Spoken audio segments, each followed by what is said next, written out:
সবার অনেক পছন্দের একটা খাবার হচ্ছে ভুঁড়ি ভুনা। আমি এখানে গরুর ভুঁড়িটা নিয়েছিলাম, এটা আজকে আপনাদেরকে ভুনা করে দেখাবো। খুব সহজ ওয়েতে কিভাবে খুব তাড়াতাড়ি করা যায় সেটারই প্রসেস আজকে আপনাদেরকে দেখিয়ে দিব। হ্যালো এভরিওয়ান, আসসালামু আলাইকুম। সবাই কেমন আছেন? আমার নীলাজ ডায়েরি থেকে সবাইকে ওয়েলকাম জানাচ্ছি। এখানে আমি 1 কেজি পরিমাণে গরুর যে ভুঁড়িটা আছে সেটা নিয়েছিলাম। বাজার থেকে পরিষ্কার করাই ছিল, তারপর বাসায় আনার পর আমি খুব ভালো করে চুন দিয়ে এবং গরম পানি দিয়ে সেটাকে আবার ভালো করে ধুয়ে নিয়েছিলাম, যতটা পরিষ্কার করা যায় আর কি। তারপর আমি এখানে এটা একটু গরম পানি দিয়ে সিদ্ধ করে এটা কেটে নিয়েছিলাম, যেভাবে এখানে দেখছেন আর কি, এভাবে কেটে নিয়েছিলাম। তো এখানে আমি পরিমাণ মতো 2 কাপের মতো পেঁয়াজ দিয়ে দিয়েছি, মরিচ গুঁড়া, হলুদ গুঁড়া, লবণ, দারচিনি, এলাচ, তেজপাতা। আর এখানে আমি দিয়েছিলাম সরিষার তেল।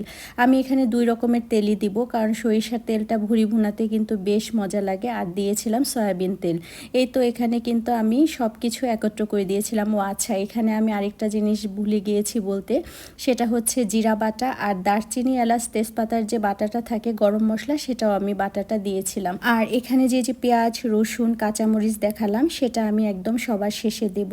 কখন দিব সেটা অবশ্যই ভিডিওটা দেখেন, তাহলেই বুঝতে পারবেন। তো আমি ভুঁড়িটাকে খুব ভালোভাবে মাখিয়ে নিচ্ছিলাম, কিন্তু খুব ভালোভাবে মাখাতে পারছিলাম না হাতের জন্য, যেহেতু আমার হাতে একটু প্রবলেম হয়েছে, আপনারা তো সবাই জানেনই কম বেশি।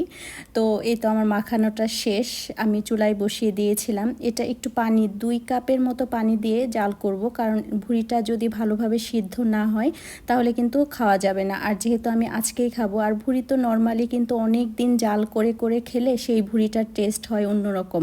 আর আজকে যেহেতু আমি খাবো, সেহেতু আমি কিন্তু এটা দুপুর 12টায় বসিয়েছিলাম। আমার হতে হতে বিকেল 5টা বেজেছে। আমি ততক্ষণ পর্যন্ত কিন্তু চুলাই রেখেছিলাম, যদিও এখানে আমি 3 মিনিটের শর্ট করে আপনাদেরকে ভিডিও দেখালাম, কিন্তু আপনারা কিন্তু একটু লং প্রসেসেই ভুঁড়িটা রান্না করবেন, তাহলে কিন্তু খেতে বেশ মজা লাগবে। এই তো আমার ভুঁড়িটা কিন্তু মিডিয়াম অবস্থায় আছে। এখন আমি এখানে রসুন, পেঁয়াজ আর 2-3টা যে কাঁচামরিচ ছিল সেটাও দিয়ে দিব। এটাও এটার সাথে ভাজা ভাজা হয়ে যাবে।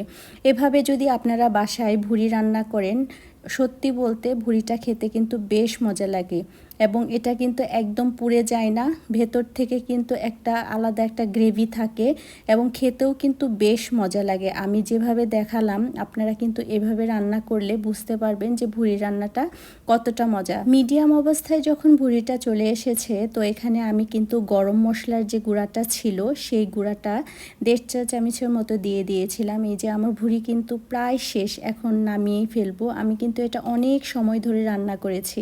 এখন আমি আপনাদেরকে দেখাবো যে আমার ভুঁড়িটা কেমন হয়েছে। এই যে দেখেন, একদম মাখা মাখা হয়েছে, একদম গ্রেভি। খেতে কিন্তু বেশ মজা লাগে। আমি যখন খাচ্ছিলাম আমার মনে হচ্ছিল যে অনেক দিন পর খুব মজার একটা আইটেম খেলাম। আসলে সত্যি কথা বলতে অনেকেই কিন্তু ভুঁড়ি রান্নাটা মনে করেন কঠিন বা খুব কষ্টকর, সেজন্য অনেকেই রান্না করতে চান না। আমি যে প্রসেসে দেখালাম এভাবে যদি রান্না করেন, খুব কিন্তু টাইম লাগে না। এটা চুলাতেই থাকবে, একটু পর পর গিয়ে নাড়াচাড়া করবেন, এই তো হয়েই যাবে। আর আমার দেখেন ভুঁড়িটা আজকে কতটা ইয়াম্মি হয়েছে। আমার মতো করে আপনারা যদি রান্না করেন অবশ্যই কিন্তু ভালো লাগবে। সবাই ভালো থাকবেন, অবশ্যই জানাবেন আমার ভুঁড়িটা কেমন হয়েছে। আল্লাহ হাফেজ।